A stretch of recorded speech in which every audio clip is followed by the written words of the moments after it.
Сәлем баршаңызға, менің каналыма қош келдіңіздер. Бүгін біз піскен еттен өте дәмді болып шығатын котлетті жасайтын боламыз. Міндетті түрде менің каналыма тіркеліп, видеоны соңына дейін қарап отырыңыздар.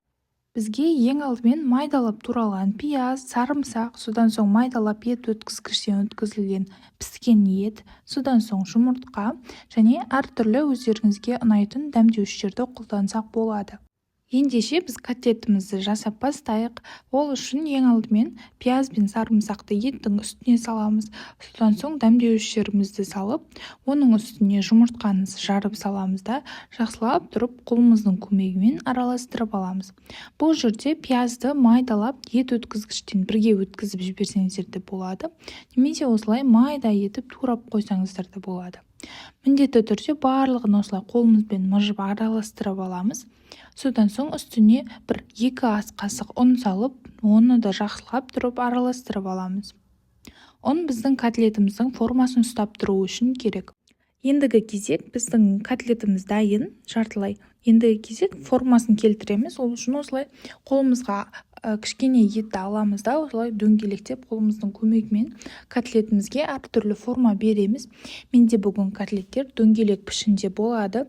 Котлетімізді дөңгелектеп болғаннан соң ұнға екі жағын аударып дайындап қоямыз. Бұл котлетіміз шашылып кетпеу үшін керек. Біздің котлеттеріміз жартылай дайын болып қалды десек те болады. Егер де сіздерде піскен еттеріңіз қалып кетсе, оны не істейтіндеріңізді білмей жатсаңыздар, тура осы рецептпен жасап көріңіздер. Өте күшті болып шығады, әрі аз уақытта дайындалады. Котлеттердің барлығын осылай жасап болған соң тоңазытқышқа қатырып қойсаңыздар да болады, немесе сол кезде пісіріп жесеңіздер болады. Ендігі кезекте котлеттерімізді пісіруге кірісейік. Ол үшін қатты отта қызып тұрған майға котлеттерімізді салып шығамыз. Екі жағын қызарта отырып пісіреміз. Бетін жауып пісірудің қажеті жоқ. Өйткені біздің етіміз пісіп қойғандықтан ішінде көкөністеріміз піссе жеткілікті. Міне біздің котлеттеріміз осылай оп-оңай болып дайындалады, әрі уақыттарыңызды да көп құртпайды. Міндетті түрде осы рецептті жасап көріңіздер. Міне осымен біздің котлеттеріміз дайын. Енді одан әрі дәмді болу үшін оның үстіне соус жасаймыз. Ол үшін жаңағы майдың үстіне майдалап туралған пиязды жақсылап тұрып қуырамыз. Қызартып тұрып қуырып аламыз да.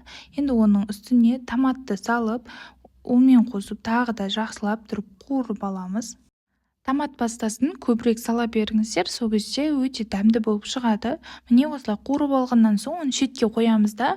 Содан соң бір шетіне 1 шай қасық ұнды саламыз да, бірінші оны жақсылап тұрып қуырып аламыз, содан соң екеуін араластырып қуырамыз.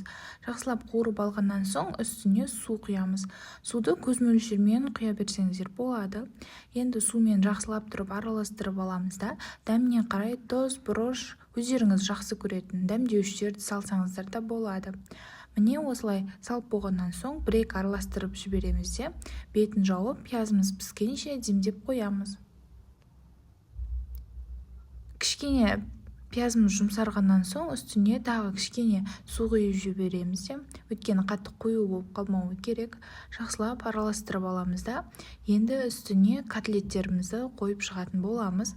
Котлеттерімізді әдемілеп тізіп қойып шығамыз, және котлеттерімізді салып болғаннан соң астын жай қойып, тағы бір 5 минутқа қақпағын жауып, котлеттеріміз бен соус жақсылап бірігу үшін қалдырамыз. Міне осымен біздің өте дәмді кешкі асымыз дайын. Егер сіздерде піскен еттер қалып кетсе, міндетті түрде осы рецептпен котлеттерді жасап, осылай өте дәмді кешкі ас жасап жіберіңіздер. Өте дәмді болып дайындалады.